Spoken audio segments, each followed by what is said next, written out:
Welcome to Ponchatoula Live, the show where we make it easy for you to connect with the people of Ponchatoula and the people who serve Ponchatoula.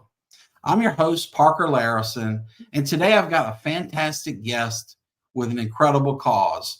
I've been looking forward to this episode, and particularly the timing of this episode, because the topic we're going to talk about today, food insecurity, is so important to Tangipahoa Parish, to Ponchatoula, our surrounding community. My wife works in the public school system and reports to me all the time how important it is that we feed the youth and all the people of our area. And so I'm going to introduce you to the man who's making that happen. He runs Our Daily Bread Food Bank in Hammond. He's got a fantastic personal story to share and also a wonderful project to share. So, with no further ado, I bring to us John here. John, thank you for being on the show. Yes, sir, Parker. Thank you very much. It's an honor to be speaking with you. We're so grateful for your support over the years and helping us and helping our cause. Well, I'm happy to do it because I know I can trust you and your organization to put what little money I can donate to good work. You know, you guys don't have a bunch of fat cat corporate offices. Y'all are putting money directly in the community. I think, and correct me if I'm wrong here, I know inflation's biting us all in the butt, but I think you're so efficient that you can turn a single dollar and turn that into a hot meal in the community for somebody who needs it. Is that still accurate? Yes, sir. That is correct. Yeah, we Wow. can do one meal for $1. Now, we do get some food obviously donated. It helps with that. Yeah. Um, but we Well, have been feeding a lot of people. that's amazing. You know, my brother Bree and his good buddy Jeff Petkavicius, who I know you know well, Oh, have a yes. passion for feeding people. They go out and feed people in disaster zones, and of course, people everywhere for other reasons too. But it's been really eye opening for me to hear from them, from others about the good work y'all do. But before we get into the work of the food bank and your professional pursuit there, if we could, let's just learn about you, the man, a little bit. So would you mind telling us a little bit about yourself? Sure, I'll be glad to. I spent 21 years in the restaurant business. Wow. My last restaurant was here in town, Jacmel. I worked for Houdal Corporation at Nuvolari's for a few years, and then at Jacmel for about 6 years. And before that, it was Ralph and Cacoo's in Baton Rouge, and that was one serious busy restaurant. If anybody remembers that on Bluebonnet, 700 Yeah, seat absolutely. restaurant. And you And had me so, smiling when you mentioned Nuvolari's. My older brother Jean Paul worked there many years ago, probably 40 years ago. So wow. that's cool, man. We're the Larison family's always been a big fan of the whole Hoot Owl operation, from Brady's to Jock Mel to Nuvolari's, you name it. So that's neat. So you learned a ton about food, but in fine dining and other, right? So what were the takeaways from a career doing that long? Well, I got to work every job but owner. I was on the opening team for six restaurants. And so I learned a tremendous amount of just being around the people, the excitement of opening a restaurant and then having to train. I trained the wait staff on a lot of those restaurants that we opened and just getting to know people. And the system we had at Ralph and Cacoo's was off the chart, really incredible. And so, and even the other restaurants I worked at, but I've always loved, talking with people and the fast pace of the restaurant business because I mean you're in a fire for hours and hours. You're trying to take care of all these people. You got to keep a great attitude and you got to keep going. And so it's really paralleled a lot of my ministry life now that I'm at the food bank. That's really neat. So, you know, when I think food service, my wife and I love this show, The Bear. It's critically acclaimed, but you know, you see kind of the intensity of a kitchen through that show, and it's like, whoa, it can get pretty hairy there. You know, that service hour or hours, they're coming at you fast and furious, and I bet you have a ton of stories to tell there. You mentioned you did every job an owner, probably wise. You know, I hear so often that restaurants are such a place you can just lose your life savings in the blink of an eye. You know, people I've heard people say you want to know how to get $1 million quick. You know, start with 2 million and open a restaurant. So tell us about your ministry you mentioned. As you come into our daily bread. How did that develop? Where did that passion come from, and when did you get started? Well, that really started when I was at Jacmel.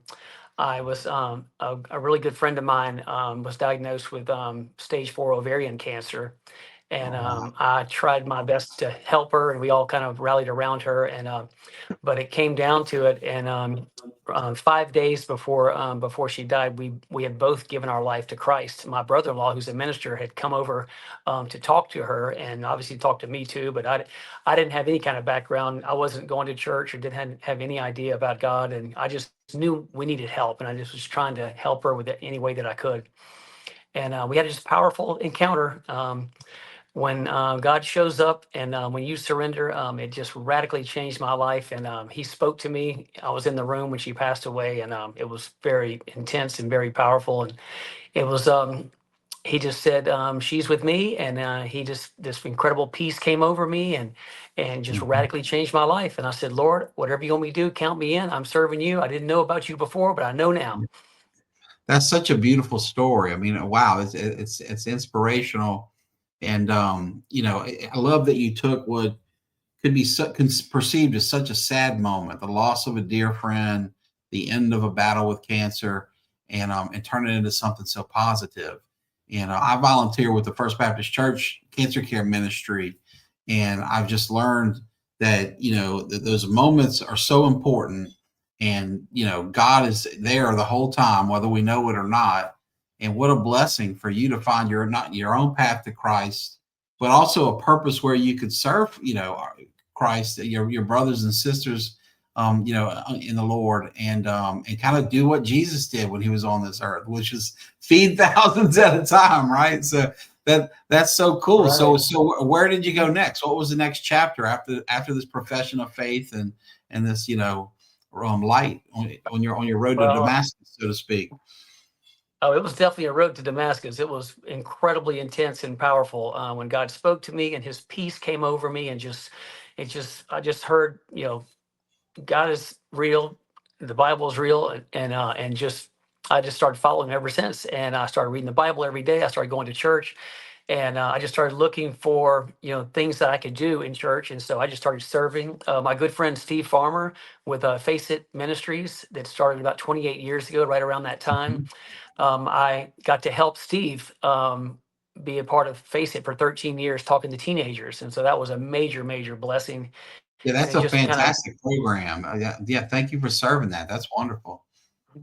oh yes, and so it was, I'm just totally set to serve. Mhm. I wasn't married at the time, and I just, when that happened to me, I prayed, said, Lord, I would like to get married, but right now I want to serve you. I want to do whatever you want me to Yeah. do. And 12 years later, the Lord, I said something kind of crazy. I said, Lord, I'm not dating, I'm waiting. You're gonna have to bring her right to me, or I'm gonna mess this whole thing up. Right. And one day I was So how speaking did at the that face. unfold? So how did the Lord react to that Well, they one thing say about go ahead, I'm sorry. Oh, one thing about God, his timing is absolutely perfect. It's not our timing, because that's what Amen. people kind of get messed up on God's timing. But He's never late, He's never early. But I prayed that prayer. I kind of put it on the shelf, and I was so busy and so excited. I'm calling in pizza strikes for Steve at the Face It clubs, and talking to teenagers, sharing my testimony about God speaking to me, and I could just see the impact on the people. I was just so excited to do something for Him. And 12 years later, I was at a Face It Club speaking at Ponchatoula High School, and my wife, Kristen, walked right up the stairs. I had no idea that God was going to put us together. And she said, I heard you're going on a mission trip to Costa Rica. That's my favorite Uh-huh. place to go. Do you need a translator? She was teaching Spanish at the time at the school. And some of her students were actually going with us. So she was trying Mhm. to get on our mission trip, had no idea God was putting us together. But it was very apparent within about 2 months that it was totally God. And we got married about 5 months later. Amen. And I believe that led to 5 children. Is that right? We actually have 7 children. 7. Oh my goodness. Wow. So I only Yes. have 2 boys, and that's a Right. handful for me. So Mhm. what have Yeah, you we have. learned as a father, right, with 7 children? What are the big lessons and takeaways from such a big family?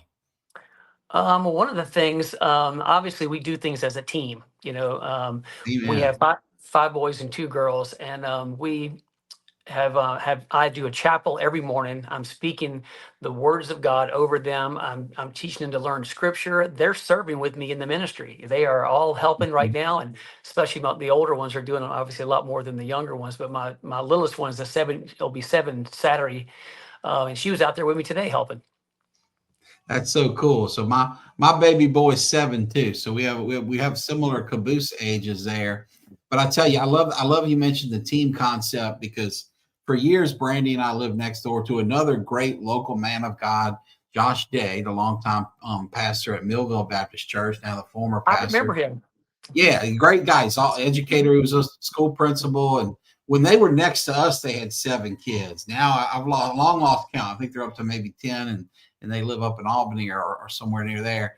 But I do remember so well how kind of the oldest of the gang, in that case it was Caleb and Emma, and they're kind of helping raise those babies as they came along, and everything was a production, whether it was food service or laundry service or whatever. Chores and tasks and teamwork are so much more important than when you have a little group. Well, thank you for sharing that. I appreciate you sharing that. And you couldn't have said truer words than when you said God's timing is perfect. And I learned that not the hard way. It seemed hard until it wasn't, until I learned the lesson. But in meeting my own wife, I didn't meet Brandy until I was, I think, 33 years old. But here I am working the Strawberry Festival. Back then we were serving gumbo. I don't think we were yet to the jambalaya days. And this beautiful woman walks up to say hey to my best pal Will, and the rest is just a little love story. But it was God's time, and while I was impatient so many countless times along the way, it was worth it waiting out for His. So, if you don't mind, let's transition from God's timing to God's work. If you Mhm. would tell us about our Daily Bread Food Bank. First starting with the need. I've forgotten the statistics. Brandy's great about telling me what percentage of the parish is on, for example, food assistance in the school or whatnot. But all I can really say from the big picture of the novice is we have a lot of poverty in our local area, and that means we have a Yes. lot of food insecurity. It impacts different groups, in different ways. Cancer patients, for example, through my cancer care ministry, I see how tough it is for them to get the nourishment they need. Elderly, children. But before we dig into the great work you're doing, can we talk about the problem and how you're meeting that with a solution? Sure. There's a tremendous problem, and a lot of people aren't aware of it. One of our big things I'd said to you earlier, just trying to get awareness out of what we're doing and just how big the problem is. The latest numbers and things I've heard, like 1 in 6 people in our parish have some type of a food insecurity. You wouldn't think that when you look at Hammond and you look at Ponchatoula, but you're looking at a 50-mile long, parish, Yeah. from Ponchatoula to Kentwood, and a lot of obviously a lot of the people above us are the ones that these numbers relate to. But there's at least 30% of the people that are under the poverty level, and there's a lot of elderly. Obviously, Hmm. we take care of. A lot Yeah. of people that are kind of in the middle of the road, they just maybe lost their job or they just need some help. And so that's a big deal. There's a lot of single moms out there, Right. and that just trying to make it through. There was a lady who I spoke to the other day. She kind of grabbed my arm and like pulled my arm. She goes, "You don't realize how much we really need this." And I said, "Yes, ma'am, I understand, but we're here for you, and we're going to do everything we can to help you." Yeah. Well, we have a comment coming in from one of your best volunteers, a fellow man of God, the head of my Sunday school group, who faithfully teaches us every weekend, and also a former guest on the show, Timothy Thibodeau. Oh, Timothy, yes. thank you for chiming in. But he says, "Praise God for John at Face It." So maybe he's got some background. Timmy's so young; he may have been at PHS when you came there with Face It Ministries. But Well, he's a great dad and servant of the Lord. I know what I think Timothy volunteers in your Kentwood operation, which we can get to. But how does it make you feel to have folks like that are right. community leaders and successful, software engineers, chiming in to give you praise like that? Well, I appreciate that. Timmy has been a very special young man all of his life. I met him at 7th grade, Ponchatoula Junior High School. I was out on the bleachers speaking to 200 teenagers with Face It. And that was the day I didn't have any help. And Oh, at the wow. end of it, thank God I had a microphone. I had a microphone out there at least to get their attention. But I'm serving their pizza, and at the end when they left, Timmy came up to me and he said, "Do you have any more pizza?" And I said, would you help me for a few minutes to clean up, and you can have all the pizza you want. And that's how our relationship started. And he's been following Yeah. us ever since. And his mom and dad come and help all the time too. Well, I'm glad you mentioned them. I was about to, because that family, they just all have servant's heart. His mother, Lark, Oh, yes. volunteers in the cancer care ministry I mentioned earlier. His father, Mr. Vince, just done everything for Right. Ponchatoula as far as I can remember, from running the little museum to, being a leader in the criminal justice system where he worked with Right. my dad. And they're just widely respected for good reason. And he's a chip off the old block. Several other good people chiming in here I want to share with you, John, while we have the opportunity. My Sure. dear friend and another fellow minister of God, the talented musician James Gibbs Jr.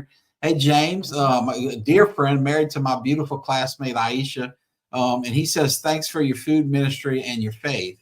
And I know, coming from James, this is a takes one to know one situation, because this is a man of God who's serving every week in outreach ministry with our dear friend Marshall Graves, who and others, and that's got to be neat coming in from a leader like that. Ryan Griffin with TARC, who's a wonderful guy, served on the TARC board with me. Great guy. He says, "How are you doing, John?" And Timothy, stuck back, says you've been stuck with him forever. So thank all of you who are chiming in here. To anyone who's watching live with us on Facebook, as you can see, we have the ability to put your comments up. So if you have a question for John, or you just want to say something nice like these guys did, please do so. We're here with John here. We're talking about our daily bread. And, we kind of talked about the problem. So let's shift the focus, if you would, to the solution. How does your organization respond to this incredible need for food in a community that sees so much poverty? Well, one of the things I learned going to the food bank was, and I've over the years, obviously you can't outgive God. So our strategy has always been the word of the day is give it away. And so we try to move Amen. everything that we get in and out as quick as we can to help as many people as possible. And the thing that really turned the food bank into a more of a machine situation is that when COVID hit, they told me I couldn't have our hot meal site anymore. We had a soup kitchen set up, and we were feeding about 350 people. And the word came down that, okay, you have to shut this food operation down. It just really did not sit very well in my heart. I've been feeding people forever, doing stuff with ministry, and there's nothing more powerful than handing someone a hot meal. And so anyway, I went home Mhm. and prayed about it, and I just felt like God made it very clear to me, feed his sheep. And so I went back to our emergency board meeting. I said, okay, this is what we're going to do. We're going to put the food in a box. And if I have to cook it myself, I'll cook it myself by the jambalaya pot, and I'll hand it to them in the car. That way we won't be inside like they had told us we couldn't do. Wow. Yeah. And it Love never the had to come to that. creativity and persistence. Oh, please Oh, I'm sorry. continue. I'm sorry. I didn't mean to talk over you. Oh, I'm sorry. Well, it never came to that. We had 30 people show up the next day, and our kitchen manager, Jim McHodgkins, did all the cooking and helping us. But we turned it into a drive-through, and we went from 350 to 1,400 people right away. Wow, that's wonderful. Well, so let's talk numbers while we're on the topic. That's incredible. So, do you have a feel for how many meals a year, how many people or families, or how do we know how far you're going to serve here? Well, if you look at last year's numbers, and we're actually ahead of those numbers right now by a few thousand meals. Last year, we served 173,000 hot meals. Wow, We also we do food commodity boxes, so we also served, I believe it was 44,000 of the non-perishable food boxes. We also add meat and produce when they go out also, so that's a lot of food. And then we have something we call emergency bags for people that maybe they couldn't sign up for a box, or for whatever reason they already got their box. So emergency bags, I think it was 73,000 emergency bags of food last year. that's just amazing. And you mentioned Tangipahoa. It's a 50-mile parish. We go from Kentwood in the home of Britney Spears at the Mississippi line down to Manchac and Lake Maurepas, Lake Pontchartrain. As I understand it, you serve the entire parish. Is that right? Or who's eligible to participate in getting these meals from you? Well, that's a great question. We have the home office here in Hammond, obviously by Z Murray Park on Coleman Street, but also we're connected with 18 satellite locations, which are local churches that help us hand out the food through the whole parish. So what we do is they come pick up the food. We already box the food and we add the cold items with it, and they have their distribution once a month, whether it's on Saturday or someday during the week. So that extends the whole, the reach of the food bank. And then the home office does, the most hot meals that we do, and the people can also get hot meals from us and pick up their boxes at those satellite locations. And of course, you have a volunteer workforce there. Timmy, who talked to us earlier, is part of that operation and an example of it. But what are the volunteer opportunities? How can people help you if they'd like to get involved, either on a one-off basis or on a continuous basis? I noticed, for example, my Rotary Club is allowed to volunteer and assist you. We can do that maybe a few times a year, once a year. But also I understand you have people like Timmy that are maybe there every week. So how's the Right. volunteer work, and how can people connect with you if they're interested? Well, we do have a pretty tremendous volunteer base. We have over 100 volunteers that come. And we're talking about a lot of food, over 3 million pounds of food each year on an average. And that's a lot of food. And that's a lot of, Yeah. moving parts. And so our Amen. staff, we have a part-time staff, but it's a lot of young people. Obviously, we hire a lot of people from the college that come and help us and to be able to move that food. But we have different teams that come in. Today, we had 15 students from Michigan. They were down here on a just a serve project, and we have Hmm. businesses that come help us. We have banks and a lot of the sports teams from Southeastern come and help us, which is a blessing. But anybody can volunteer. You can go to our website, ourdailybreadhammond.org, and you can sign up to volunteer. If it's a big group, you can call and we can put you on the schedule. And it's a really great opportunity. I felt like God was showing me years ago that you're creating serve opportunities for other people. And so you get to Hmm. come in and plug in and enjoy the benefit of serving, but you don't have to worry about all the other things that we have to take care of to make it possible. Y'all handle the details. So as you may Right, see here, John, I've shared a screenshot of your website. As you mentioned, that's ourdailybreadhammond.org. right. You also have a very good active Facebook page, if I recall. And I would encourage people that are interested to check it out. It's also a place where you can, go and learn how to donate if you can Right. afford to donate. And I can assure you folks, if you're listening, if you're watching, this is an organization that puts your dollars to good use. I mean, we are blessed at my law firm and in my family to have spare bucks from time to time to donate. But I am very, very cautious about who I donate or whom I donate to, because you just hear so many horror stories of nonprofits, that sometimes don't do what they should with the money. In Our Daily Bread, they are putting this money into the community in the form of hot meals and emergency bags and food boxes, as John mentioned. So there's a video here of him, as you can see here, all kinds of information about hours. As I understand it, it's Tuesdays, Thursdays operation for pickups. Is that right, John? When can people get food from you, and how can they go about that? Yes, sir. Those are the two main days are Tuesday and Thursday, 9 to 2 o'clock. We also do a third Saturday from 9 to 11 at our building. And the first Saturday of the month, we are in Kentwood at the community center handing out hot meals and Mhm. boxes of food there also. Okay, neat. I have a few more comments here I want to share because you remain popular.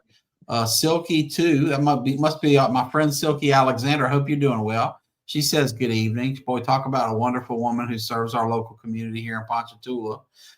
James Gibbs, who I mentioned earlier, says you've been a blessing to his mother.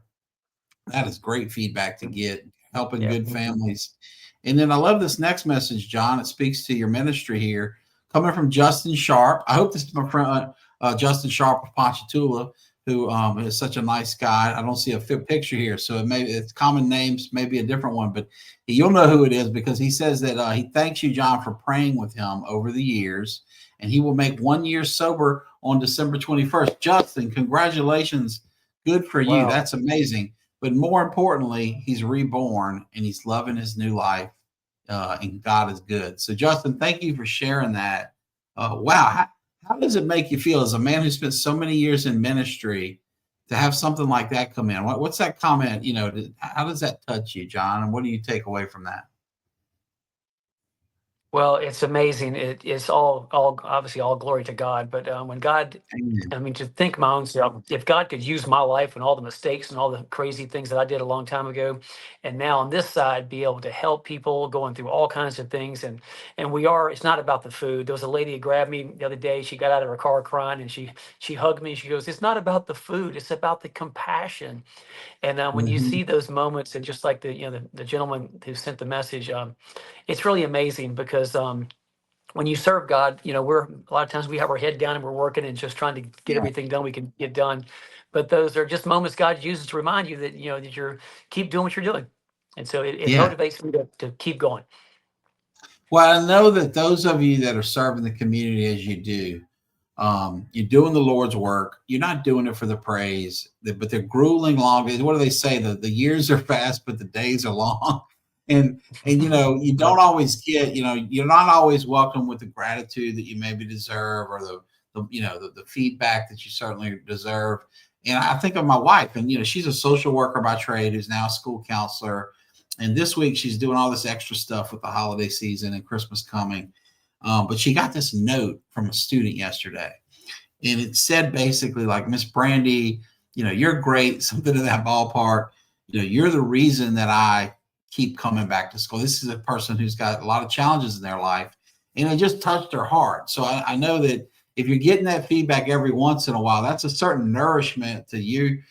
I would imagine, and correct me if I'm wrong, and just kind of keeps you coming back with and of course it's all coming from God, but it's a renewed Mhm. energy and enthusiasm probably that comes from that. Um, James Gibb is congratulating you here, Justin Sharp. So people are noticing that year of sobriety and the great thing that you've given your life to God. John, I promise I get you out of here so you can take your boys to basketball practice, and we're almost at that time. So Okay. before we go, is there anything else on your mind, on your heart, anything else that we haven't covered that you'd like to share with our local community?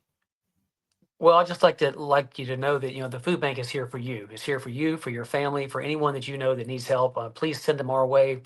We are excited to be able to help the people in our community. It's just amazing what God has done. He has built us into an organization that's just helped thousands and thousands of people, and it is a very fulfilling thing to come volunteer. Also, when we talked about volunteering earlier, I would invite anyone to come just see what we're doing. There's an old ministry Mhm. saying that vision's not taught, it's caught.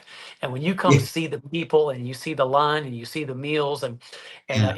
it will really get your attention, and you'll realize, wow, these people are really in need, and we need to do something about it. hmm Well, I love that we have our friend James Gibbs on here because it reminds me of the book of James, one of my favorite in the Bible. It's also the name of one of my sons. And you are living that book of James Acts version of Christianity here by helping the community. And I thank you for that. I see one more great community member here, Taylor Anthony, the fierce protector of us, the criminal justice system, prosecutor with 70 wins and 72 trials to juries. But he says he met you years ago in Leadership Tangible Ho, and you're a great guy. So, what's the old saying? It takes one to know one. I'm blessed to work with Taylor and see what a great guy he is. Like you, a dedicated dad who's constantly taking kids to practice and whatnot. So, that's high praise coming from a guy like that. John, I want to thank you. You've been a wonderful guest. You've certainly lived up to the hype. I've been looking forward to this for a while. And I know you're a busy man, and I'll let you get back to family and ministry and service. But to anyone else who's listening, remember, as John mentioned, ourdailybreadhammond.org is the website. All the information you need about where to go, when to go, how to help if you can help, it's all there. So thank you all. And to our viewers, our listeners who have stuck with us here to the end, thank you. And especially to our guest, John, thank you for your time. And we'll see you soon. Y'all take care. And